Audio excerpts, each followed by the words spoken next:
أتساءل باستغراب مع المغاربة، أين هي هذه الثروة؟ الأكيد أن هذه هي أشهر عبارة يرددها المغاربة بسخرية واستهزاء، خصوصا في هذا البلد السعيد اللي فيه جميع أنواع الثروات اللي ممكن يتخيلها أي إنسان. كاين الذهب، كاين الفوسفات، كاين الفضة، كاين الكوبالت، كاين معادن أخرى، جوج ديال الواجهات بحرية، أراضي فلاحية خصبة، والملايين من البشر من الجالية المغربية اللي كترسل شهريا مليارات من العملة الصعبة. ورغم ذلك حتى حاجة ما كتبان على هذا الشعب المطحون، وبحال كاين في شي بلاصة شي قادوس كيسرط هذا الشيء كامل. وحنا اليوم غنوريو المغاربة هذا القادوس فين كاين، وبالدليل والبرهان القاطعين. أتساءل باستغراب مع المغاربة، أين هي هذه الثروة؟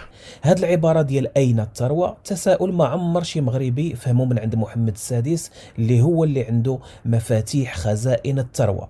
نفس السؤال طرحه محمد الزيان، فين الذهب ديال طاطا؟ انا كندوي على الذهب ديال طاطا، على الملاير بالدولار ديال الذهب ديال طاطا، يعطيونا الذهب ديالنا. واليوم حنا جينا نعطيو جواب لزيان وللمغاربه وحتى لمحمد السادس باش نعرفوا فين الذهب ديال طاطا وفين الثروه. الذهب ديال طاطا موجود بالضبط على بعد 280 كيلومتر من جنوب شرق مدينة أكادير بالجماعة الترابية أيت عبد الله إقليم تارودانت، وبالضبط بدائرة إغرم.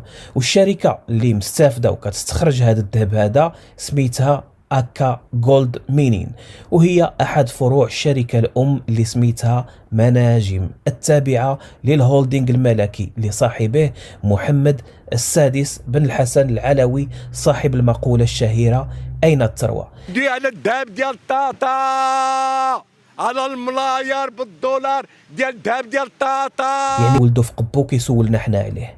هناك يستخرج الذهب من عدة مناجم آخرها رأى النور في سنة 2019. هذه المناجم كلها سواء الموجودة بطاطا أو الموجودة في الأطلس تحت قبضة شركة واحدة، هي شركة مناجم اللي قلنا تابعة للهولدينغ الملكي لصاحبه محمد ابن الحسن العلوي. فيا ترى هذا العدد الكبير من المناجم شحال كيخرج لنا ديال الذهب سنويا في المغرب؟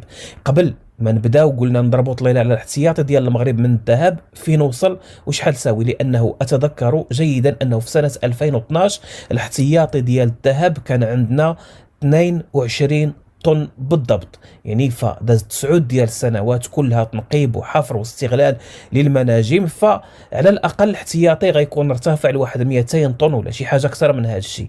ضربنا طليله على الارقام الجديده لقينا ان الاحتياطي ديال الذهب بالمغرب